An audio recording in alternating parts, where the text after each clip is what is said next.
In 1919, the world celebrated the end of the war to end all wars.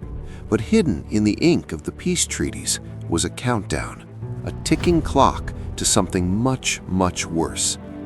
How did the world's greatest leaders, desperate for peace, make a series of decisions that practically guaranteed a second global conflict?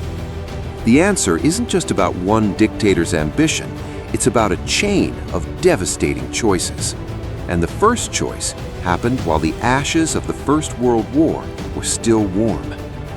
The trauma of the First World War was unimaginable. Millions were dead. Empires had collapsed. The map of Europe was completely redrawn. The victorious nations, Britain, France, and the United States, wanted to ensure this level of slaughter could never happen again. Their solution was diplomacy. They formed the League of Nations, an international body designed to solve disputes with words, not bullets. It was a noble idea, but there was a critical flaw from the very beginning. The United States, whose president had championed the League, refused to join it. Russia was excluded, and the defeated nations had no voice at all. The system meant to protect the world was missing its strongest pillars. But the architects of this new peace were about to make an even more fatal miscalculation.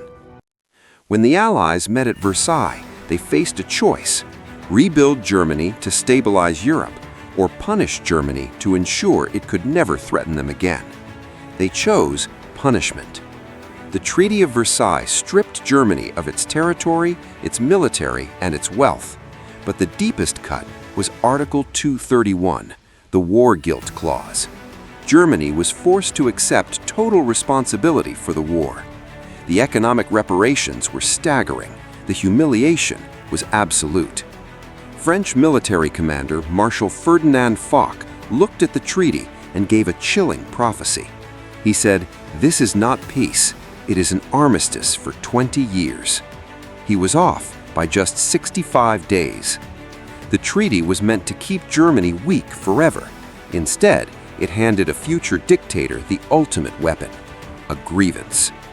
Into this atmosphere of resentment and economic collapse stepped Adolf Hitler. He didn't just promise to fix the economy, he promised to tear up the Treaty of Versailles.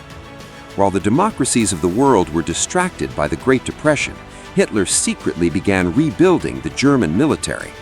When he finally announced it to the world, the international community did nothing. The League of Nations issued warnings, but warnings without force are just paper. Hitler realized something crucial. The victors of World War I were terrified of starting another conflict. They would do almost anything to avoid it. So he tested the waters. In 1936, he marched troops into the Rhineland, a demilitarized zone bordering France. His own generals were terrified, carrying orders to retreat at the first sign of French resistance. But the French did not fire. As the shadow over Europe grew, the world's democracies faced a choice: confront the growing threat or try to buy it off. Today, the word appeasement is a symbol of weakness, but in the 1930s, to leaders like British Prime Minister Neville Chamberlain, it felt like the only sane option. The memory of a generation lost in the trenches was still fresh. If giving Hitler a piece of land meant saving millions of lives, it seemed like a gamble worth taking. Hitler absorbed Austria. Then he demanded the Sudetenland, a region of Czechoslovakia.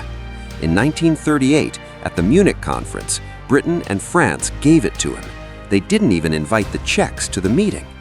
Chamberlain returned to London, famously waving a piece of paper signed by Hitler, declaring he had secured peace for our time. It was a masterclass in diplomacy, if you believed Hitler was telling the truth. But they had just given away the only thing keeping war at bay. The Munich Agreement wasn't a peace treaty, it was an appetizer. Just 6 months later, Hitler broke his promise and swallowed the rest of Czechoslovakia. The illusion of appeasement was shattered. Britain and France finally drew a line in the sand: Poland. If Germany attacked Poland, it would mean war. But Hitler had one more card to play, a card that shocked the entire world. The Nazis and the Soviet Union, sworn ideological enemies, signed a non-aggression pact. Secretly, they agreed to carve up Poland between them. Hitler was now convinced that the West were terrified and wouldn't dare intervene. The diplomatic back channels went silent. The trap was set. The alliances were locked. There was only one domino left to fall. On September 1st, 1939, German forces crossed the Polish border. 2 days later, the bluff was called. Britain and France declared war. The decisions of the past 2 decades, the punishing treaty, the toothless League of Nations, the gamble of appeasement, had all collided into a single devastating reality. World War II had begun. Looking back, it's easy to judge the leaders of the 1920s and 30s, but history is made of choices made in the dark. They chose what they thought would save the world, only to pave the road to its greatest catastrophe. Marshal Foch's chilling prophecy had come true. The 20-year armistice was over. The road to World War II proves that peace isn't just about ending a war, it's about how you manage the aftermath.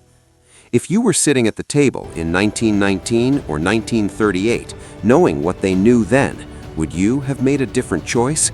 Let me know in the comments below. And if this video helped you understand history a little better, hit the like button and subscribe for more deep dives into the decisions that shaped our world.